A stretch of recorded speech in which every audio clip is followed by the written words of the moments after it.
ဥပုပ်ရဲ့အကျိုးကျေးဇူးဟာဘလောက်များတယ်လဲလို့ဆိုလို့ရှိရင်အမတန်မှအကျိုးကျေးဇူးများတယ်တဲ့ဘုရားကနားလည်အောင်ဘယ်လိုဟောတော့ဆိုကမ္ဘာလောကကြီးအတွင်းမှာရှိတဲ့ယရနာတွေနော်အဖိုးတန်ယရနာတွေကိုစုလိုက်အဲ့ဒီအဖိုးတန်ယရနာတွေရဲ့တန်ဖိုးနဲ့တစ်ချိန်တစ်ခါစောင့်လိုက်ရတဲ့အခုလိုမွန်မြတ်တဲ့စီးစနစ်ကြတဲ့ဥပုပ်အဓိပ္ပာယ်ရှိရှိစောင့်လိုက်တဲ့ဥပုပ်ရဲ့တန်ဖိုးနဲ့နှိုင်းယှဉ်ကြည့်လိုက်မယ်ဆိုလို့ရှိရင်တဲ့ယရနာတွေရဲ့တန်ဖိုးဟာဥပုပ်တစ်ခါစောင့်ရတဲ့ကုသိုလ်တန်ဖိုးရဲ့16ပုံတစ်ပုံတော့မရှိဘူးလို့ပြောတာနော်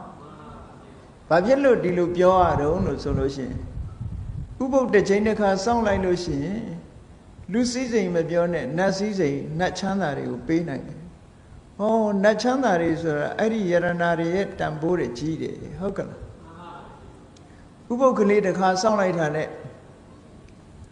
ဒီပုဂ္ဂိုလ်ဟာလူချမ်းသာတဲ့တာလွန်တဲ့နတ်ချမ်းသာလူချမ်းသာဆိုတာနတ်ချမ်းသာနဲ့နှိုင်းယှဉ်လိုက်လို့ရှိရင်ဘာမှမပြောပါတော့တော့ဘူးချမ်းသာဒုက္ခလို့တော့မဆိုနိုင်တော့ဘူး။ဘာဖြစ်လို့တော့ဆိုတော့စဉ်းစားကြည့်လေလူပြေမှာအနှစ်90မှစတုမာရဲ့နတ်ပြေမှာတရက်ဖက်ရှိသေးတာတက်တန်းခြင်းအပြင်လဲကွာတယ်စီးစိမ်ချမ်းသာခြင်းအပြင်လဲကွာတယ်လူပြေမှာအနှစ်100ဆိုရင်တာဝရိန္ဒာနတ်ပြေမှာတရက်ဖက်ရှိသေးတယ်နော်အဲ့ဒီရက်တွေနဲ့တွက်လိုက်တဲ့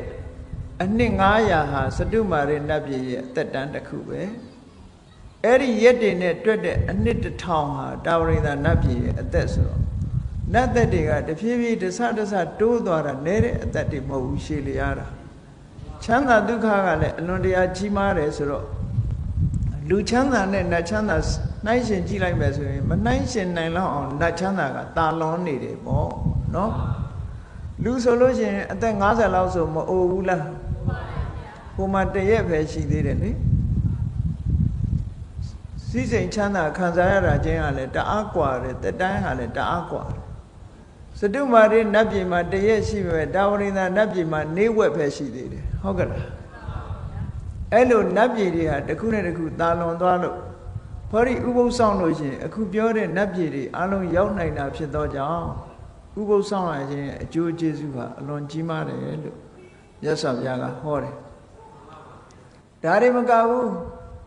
တရားမင်းကြီးကတခါပြောတယ်အေးလူလောကမှာရှိတဲ့ပုဂ္ဂိုလ်တွေလာဆန်းရှိရဲ့လာစုရှိရဲ့လာပြီးလာွယ်မှာဥပုသ်ဆောင်ကြမယ်ဆိုလို့ရှိရင်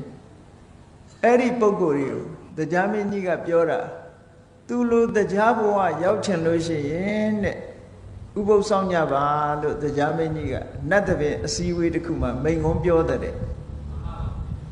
အဲ့လိုမိန့်ခွန်းပြောတာကိုမြတ်စွာဘုရားကဘာပြောတော့ဆိုတရားမင်းပြောတဲ့စကားဟာမပြည့်စုံဘူးတဲ့ဟုတ်ကဲ့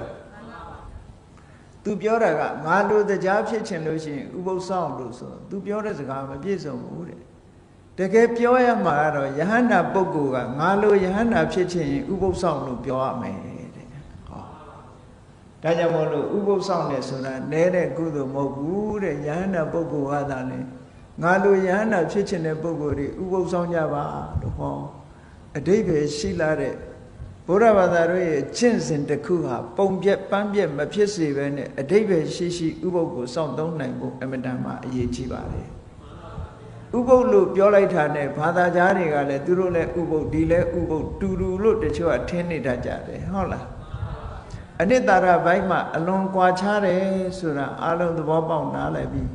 ဘုရားမြတ်စွာဟောကြားတော်မူခဲ့တဲ့တကယ်စစ်မှန်တဲ့အရိယုပောဒထလို့ခေါ်တဲ့သူတော်စင်သူတော်မြတ်တို့စောင့်သုံးတဲ့ဥပုသ်ကိုကိုယ်စီကိုယ်ငှချင်းကြံကြိုးကိုအားထုတ်စောင့်သုံးနိုင်ကြပါစေကုန်သတည်း